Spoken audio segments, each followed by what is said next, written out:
Principal, प्रधानाचार्य, प्रशासक, कर्मचारी सचिव, शिक्षकगण और प्रिय साथियों, आज हम यहाँ हिंदी दिवस के विशेष अवसर पर एकत्रित हुए हैं।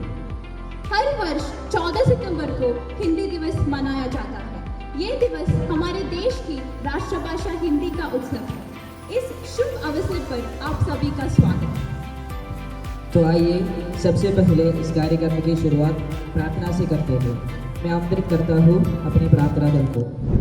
सुबह सवेरे लेकर तेरा नाम प्रभु, करते हैं हम शुरू आज का काम प्रभु। भारत हमारा देश है, हम सब भारतवासी भाई बहन हैं।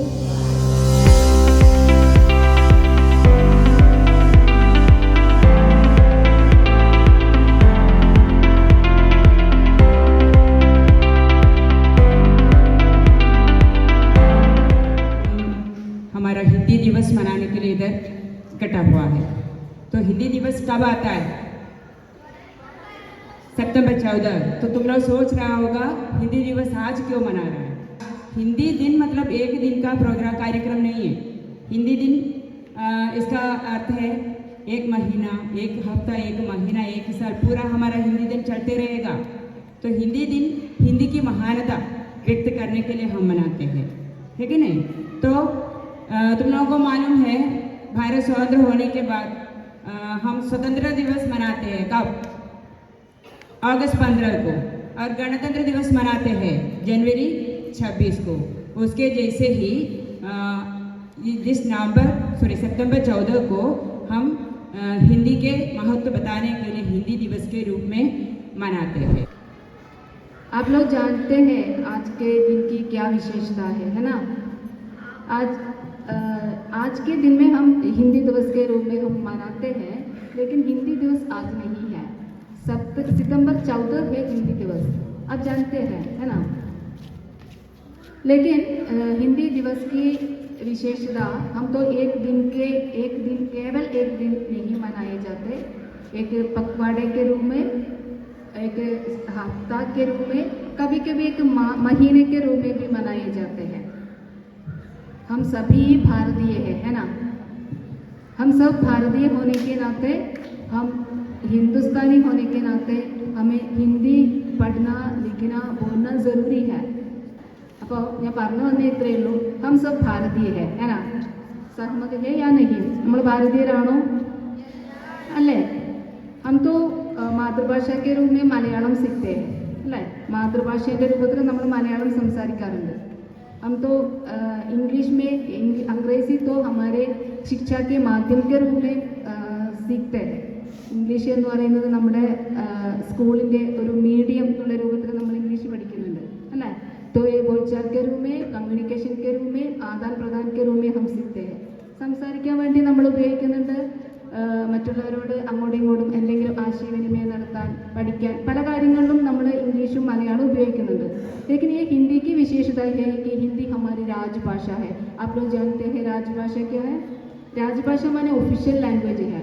हमारे കേരള के രാജ്ഭാഷ മാനെ മലയാളം है. കേരളം എന്ന് പറയുന്നത് നമ്മുടെ സംസ്ഥാനമാണ്, അല്ലേ? അപ്പം നമ്മുടെ സംസ്ഥാനത്തിൽ നമ്മുടെ മാതൃഭാഷയായ മലയാളമാണ് ഒഫീഷ്യൽ ലാംഗ്വേജ് ആയിട്ടുള്ളത്. ലേക്കിൻ ഭാരത് में രാജ്ഭാഷ ഹിന്ദി है. പക്ഷേ ഭാരതത്തിൻ്റെ പ്രത്യേകത എന്ന് വെച്ചാൽ കേരളത്തിൽ ഒരു രാജ്ഭാഷ മാത്രമല്ല ഉള്ളത്. അതുകൊണ്ടാണ് ഹിന്ദി അബ് രാഷ്ട്രഭാഷ പദ് पर आने के लिए थोड़ा सा हिचकते हैं. അതായത് നിങ്ങൾ കേട്ടിട്ടുണ്ടാവും പണ്ട് മുതലേ ഹിന്ദി हमारी രാഷ്ട്രഭാഷ है, ഹിന്ദി हमारी രാഷ്ട്രഭാഷ, അങ്ങനെ കേട്ടിട്ടുണ്ടാവും. लेकिन वास्तव ये है कि हिंदी अभी तक राष्ट्रपद पर नहीं आई है. രാഷ്ട്രഭാഷ പദ് എന്ന് പറയുന്നത് ഹിന്ദിക്ക് മാത്രമായിട്ട് ഇതുവരെയും കിട്ടിയിട്ടില്ല. എന്തുകൊണ്ടാണെന്നറിയോ? പല വിധത്തിലുള്ള എന്താ പറയുക, ഭാഷാപരമായ അസ്വസ്ഥതകൾ ഹിന്ദിയിലെ രാഷ്ട്രഭാഷാ പദത്തിലേക്ക് ഇനിയും എത്തിക്കാൻ വൈകിട്ടുള്ളത്. लेकिन हमारे लिए बहुत गर्व की बात है हिंदी अभी भी राजभाषा के पद पर है. അപ്പോൾ രാജ്ഭാഷ അല്ലെങ്കിൽ ഒഫീഷ്യൽ ലാംഗ്വേജ് എന്നുള്ള രീതിയിൽ ഹിന്ദി ഇപ്പോഴും നമ്മുടെ മുന്നിൽ തന്നെ ഉണ്ട്. You all know that Hindi Divas is actually on September 14th, and because it was a holiday, we are celebrating it today. We are observing it today because we have to give due importance for our Rashtrabhasha Hindi, and we must realize the importance of and promote the use of this language. And that is why we are doing it today. Today also marks the inauguration of Hindi Club, and we will also be marking the inauguration of the other clubs also. Due to various activities and paucity of time, we couldn't do it earlier. So today we thought it is best for us to get all the clubs started off by such a prominent and eminent personality.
नमस्कार, आज मैं आपके सामने पुष्यमित्र उपाध्याय की कविता शस्त्र उठा लो द्रौपदी अब कृष्ण न आएंगे प्रस्तुत करना चाहती हूँ। सुनिए ये कविता। छोड़ो मेहंदी खड़क संभालो, खुद ही अपना तीर बचा लो। शतरंज भी चाहे बैठे शकुनी, मस्तक सब फिक जाएंगे। सुनो द्रौपदी शस्त्र डालो, अब कृष्ण न आएंगे। इस युग में कृष्ण का इंतजार ना करो द्रौपदी, घोर कलयुग की है यह 21वीं सदी। यहाँ तुम्हें अपनी रक्षा स्वयं करनी होगी, आंसू से नहीं अंगारों से अपनी आंखें भरनी होगी। कृष्ण की वेश में दुशासन खाट लगाकर बैठा है। जिनसे आशा है तुमको ईमान बेचकर बैठा है। लज्जाहीनों की यह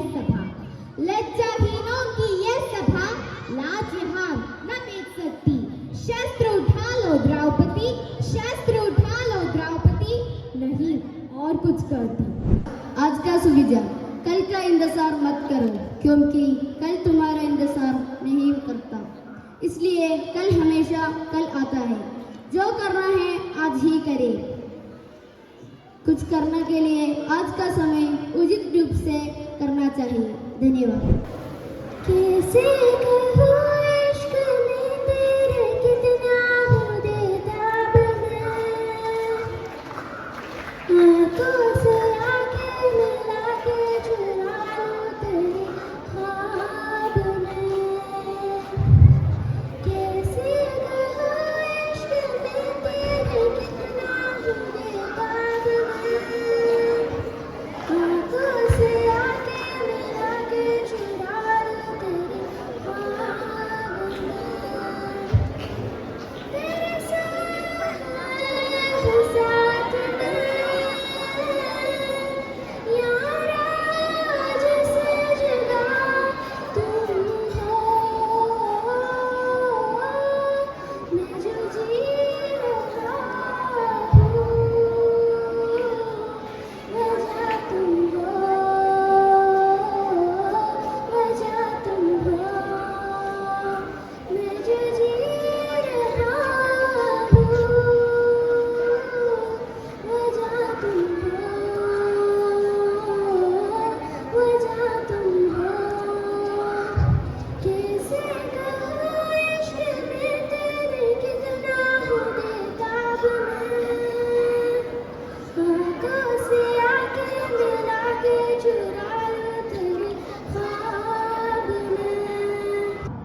राष्ट्रभाषा है। हम सब इसे बड़े प्यार से बोलते हैं। हर साल 14 सितंबर को हम हिंदी दिवस मनाया जाता है, क्योंकि इसी दिन हिंदी को हमारी राष्ट्रभाषा बनाया गया था। हिंदी बोलना और लिखना बहुत आसान है। हम रोज़ स्कूल में, घर में और अपने दोस्तों के साथ हिंदी में बात करते हैं। हिंदी में बात करने से हम एक दूसरे को बहुत अच्छे तरह से समझ पाते हैं। यह हमारी मातृभाषा है, हमें इस पर गर्व होना चाहिए। इस दिन हम सभी को हिंदी का सम्मान करना चाहिए और इसे और अच्छे से सीखना चाहिए। हिंदी से हम वाक्यों को लिख सकते हैं और कविताएं सुन सकते हैं और बहुत कुछ नया सीख सकते हैं। आइए हम सब मिलकर आज हिंदी को और प्यार करते हैं और बोलते रहते हैं। धन्यवाद।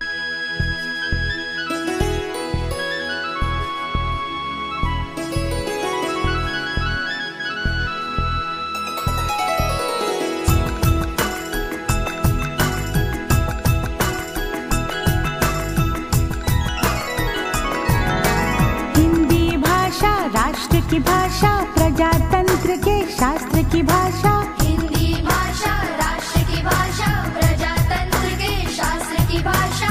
देवनागरी लिपि में भाषा, जन जन के मन की अभिलाषा। हिंदी भाषा राष्ट्र की भाषा, प्रजातंत्र के शास्त्र की भाषा।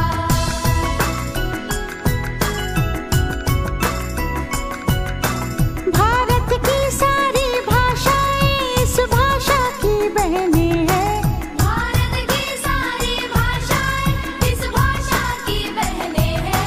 मुकुट राष्ट्र भाषा का सिर पर शोभित इसके गहने हैं। पढ़े वही जो दिखे, सुने वही जो लिखे। पढ़े वही जो लिखे, सुने वही जो लिखे। ये विशेषता हिंदी ने पाई है। संपूर्ण राष्ट्र के जनमन में हिंदी से एकता आई है। हिंदी भाषा राष्ट्र की भाषा, प्रजातंत्र के शास्त्र की भाषा।